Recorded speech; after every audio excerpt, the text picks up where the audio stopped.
Good morning, y'all. It's Toxic Positivity, Brittany J.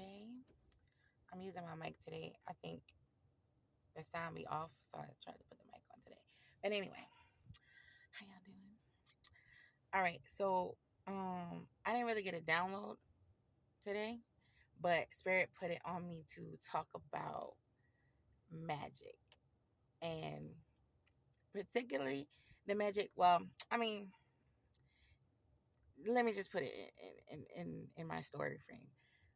As far as my covert narcissistic marriage, um, when people think about magic, they think like Harry Potter and you know actual magicians with magic wands and hats and cloaks. But magic is basically intentions at the end of the day. So anybody can do magic. Anybody could put a curse on you. Anybody can do magic. That's just the reality of this world that we live in. So in my experience that I noticed and that I overcame or whatever was my husband used to use food magic and sex magic on me. And I know like a few videos back when I was talking about the video about denying myself, that kind of actually helped save me from this illusion that I was under for all these years. So um they wanted me to talk about it. So I'm not gonna go through the whole thing, but this is not going to be a long video. So I am an empath. I'm a Heyoka empath. So I do feel things deeply. Now that I know exactly what it is, it makes a whole lot of sense. So my husband was a great cook. And I do believe that this was learned from the women, mostly one particular woman in his family, who probably, taught him this witchcraft. Um, And as I said, witchcraft is not bad. It's all about intention. You can do good witchcraft. You could do bad witchcraft. You could do regular witchcraft. Like, it's all about intention. So anyway, he was a great cook. And like what I would notice, and even my kids would notice, because I do definitely, my kids are definitely tapped in as well, just like me. But like you could taste the love in his food. And then you can taste the mediocrity in his food. Like his food would have intention. So like if he made food for us, we were like, oh my God, it was so good. Like I can feel the love that he put in his food. And I had this feeling with other people, but a lot of people don't put a lot of feeling into their food. They just cook it. So sometimes I feel the difference and sometimes I don't. His food, I felt the difference, and my grandma. Those are the only two people I really felt love in the food. Other people's food is just, you just eat it. There's no feeling in it. It's just whatever. I know it sounds weird, but this is my life. And like say he was cooking something for Thanksgiving for his family, the food wouldn't taste the same. Like it would just be, regular. Like I would notice that and I was like, why does it taste different if you did the same exact thing? But it's all about the intention. So fast forward to last year when this awakening was just full blast. Like I said, I was denying myself. So I had my period or whatever, and we didn't have sex for like a week. So he started like, falling off because he was having sex with other people, obviously. Um, and he had a cycle as far as he would either have sex with me or he would feed me. And he didn't do either one for like 2, 3. It was a while. So his illusion, his spell started to wear off. So that's when the awakening fully took hold. Like it was so crazy. Like when I tell you it was crazy, I know I sound like a lunatic, but it's real. This shit is real. It's so real. But uh yeah, so once the illusion was broke and I could see like literally like the rose colored glasses was like completely off. Like I totally detached from him. And then something happened. Like that's why we that's the reason why I really left as far as because I seen the behaviors that he was trying to continue with our children. Like he was abused as a child and he tried to, keep that narrative going and I was like, we're not doing that. So that'll be another video. We're talking about magic today.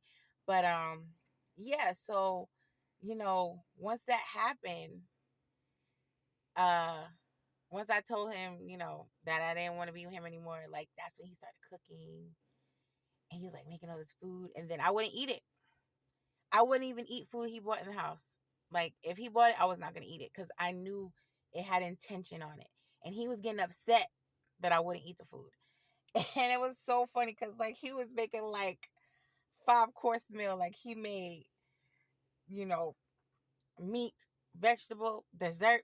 He went crazy because he normally didn't do that. He would just like make chicken or burgers. He never would like make a complete meal. Like this time when he knew I was done, he knew his spell was broken. Oh man, he was making 4-course meals. He was making dessert, and I wasn't eating none of it. And he was like, "You're not gonna eat? Why are you not eating? I made all this food. You gotta eat the food." And I'm like, "No, I'm good. I'm good." He was so mad. He was so mad, and he knew he wasn't gonna get no sex, so he was done. He was done.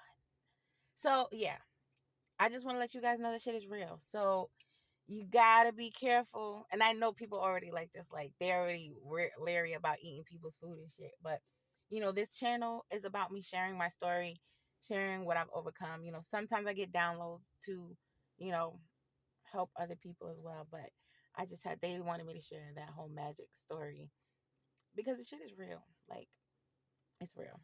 I went through it.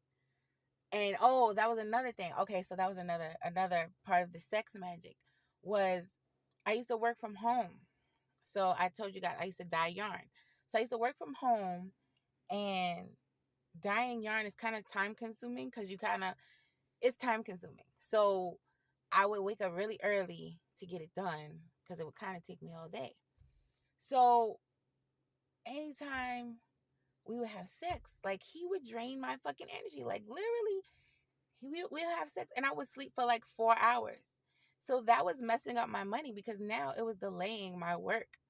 So yeah, it was a lot of stuff like that. Like the sex magic, the food magic, the shit is real. Like he was affecting my money. I did not like that.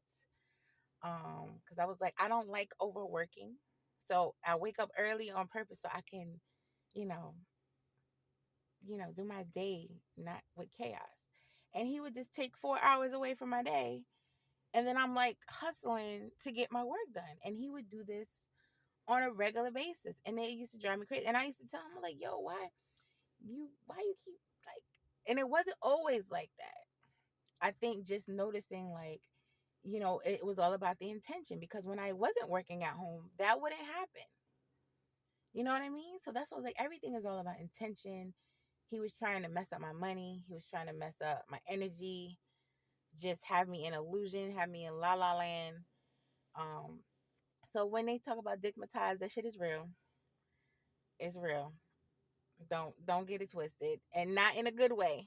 It wasn't digmatized in a good way because it was fucking up my money, and it had me in an illusion. But I'm so glad that I woke up, and I'm here today to share my story with you guys. So, yeah, everything's about intention. Make sure you can feel people's intention. But see, that's what.